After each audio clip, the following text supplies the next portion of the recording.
Today's video is all about LSTM, which is a special form of RNN, and we are using it to predict stock price. Good morning. Today's video is all about the LSTM work, the long short-term memory work to predict the Apple price. When I am saying Apple price, if you see my previous videos, I have used Apple data from Yahoo Finance. Here also I have used the same data, Apple data from Yahoo Finance. You can also download it very easily. So this video is for whom? This video is not for hardcore computer science students. This video is for students who are learning this from the financial analytics point of view. So the technicalities, the computer science details are not to be in focus. The focus is the financial interpretation. So let me be very clear with it that this video is for computer science students who are going to, not for computer science students who are going to use various other networks. This video is for finance students who are going to use it for prediction of Apple stocks in future. So at the end of this video, at the end of the work, we will get the residual value. The difference between predicted and actual, that is called residual, the residual value. The residual value, if we add with the actual value, we are ideally supposed to get the predicted value, or that is a gap between the two. So that's the whole idea. So this video, before I start, let me talk about LSTM. What is LSTM, or long short-term memory? You can see my note here. I have kept a note here. This note is here. You can see this note.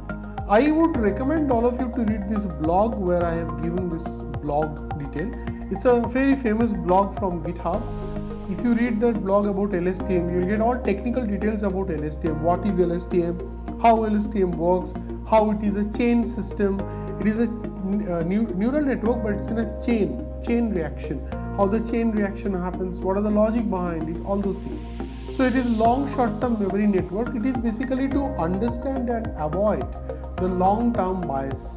So we understand in another videos of mine that long-term bias is mostly because of herd behavior, is mostly because of forming the undercurrent and bubble in the financial markets. So that long range behavior, or long behavior for that matter, makes a lot of havoc or wreaks a lot of havoc in the financial markets, and we are supposed to stay away of it. Our prediction should be independent of that. Our prediction should be devoid of that particular long memory bias. So LSTM comes as a very beautiful solution for that long memory avoidance solution. So LSTM, as you can see, was introduced by Horst Reiter and Schmid-Huber. I hope my pronunciation is correct. In 1997, after that, many people, a lot of researchers have worked on that. They have bettered the algorithm, they have somewhat changed the algorithm, and finally it became what it is today.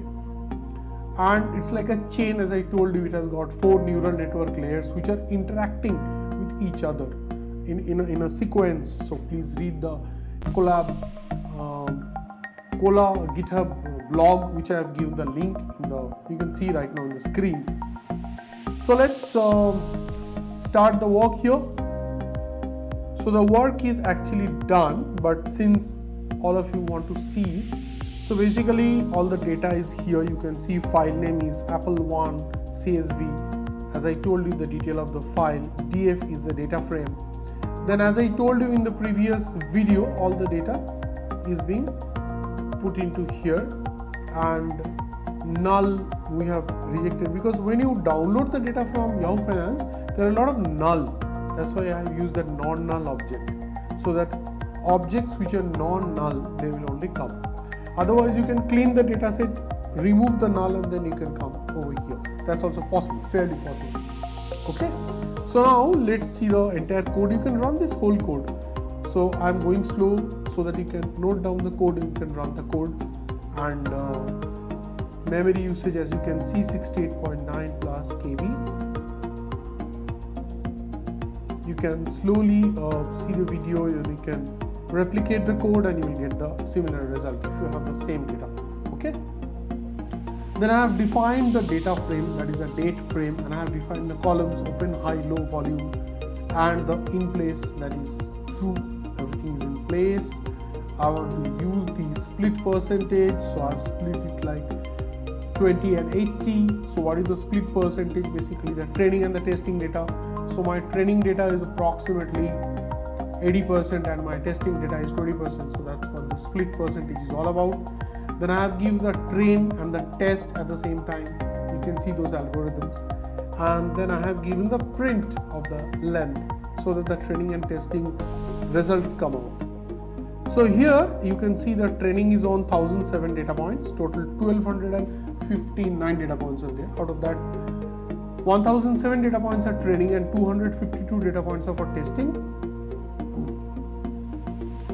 So then some train generator and test generator you have to give here so that it starts to train and then starts to test after that.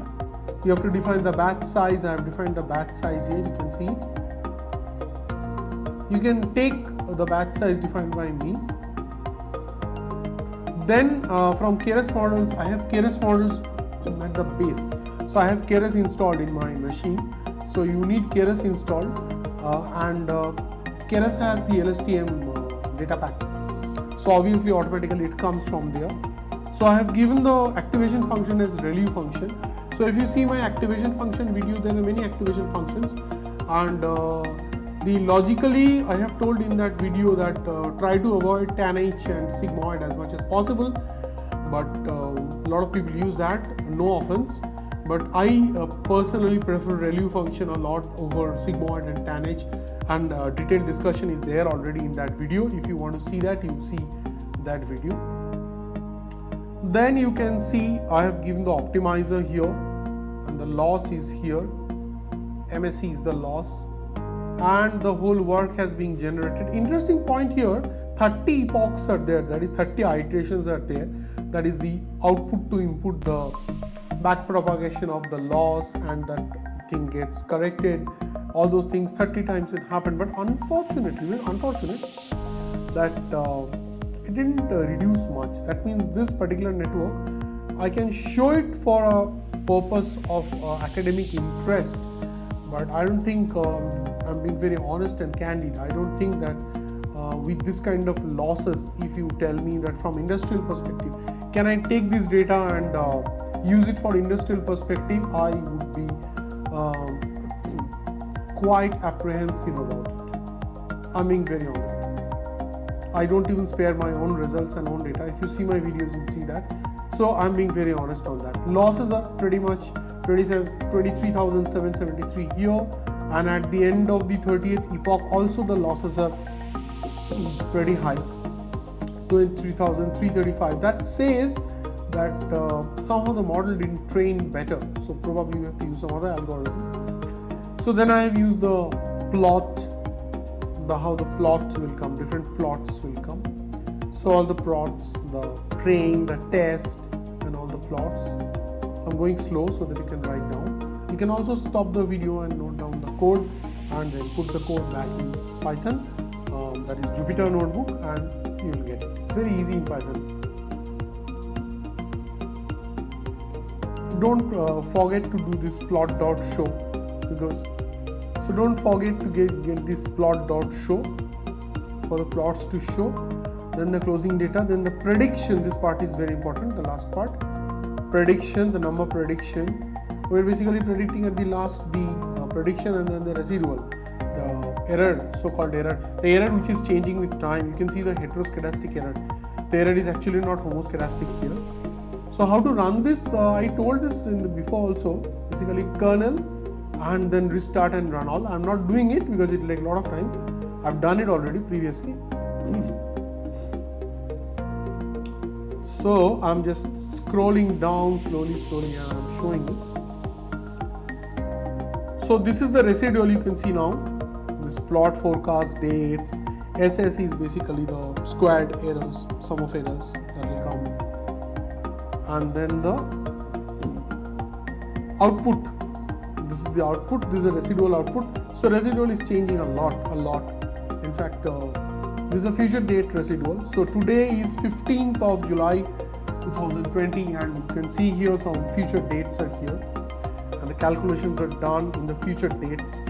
And the future dates like 30th of July also the residual is given, the 24th of July also residual is given, like that. But I'm personally, I'm not very sure. I'm sure about the process. I'm very much sure about the process. But this particular data and this particular result, I'm not very convinced whether they are, because the loss has not come down. If loss does not come down, then accuracy does not hold good. So today is 15th.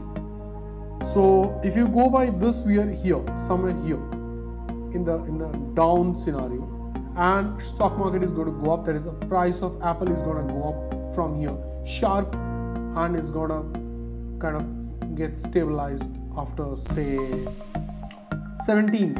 So we are on 15th. That means in 2 days time Apple stock value is going to be quite stable, and it will be kind of in a plateau. And there is apparently there is a crash before. So that's what it's saying. You can cross check the Apple data, actual data. If you are seeing this video in August, September, October of 2020, or probably later, so you can nicely go back to the past and you can see, because we are doing something which is very, very tricky.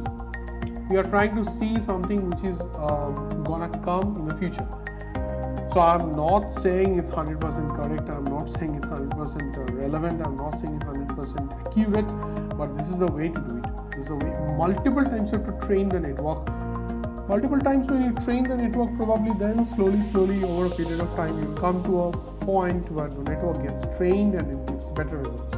So another important point before I finish is you have to basically copy this whole thing. When you do this in your Python folder, there will be a text file. So this is the text file which will come. You just select it and put it in an Excel file. So you put it in an Excel file.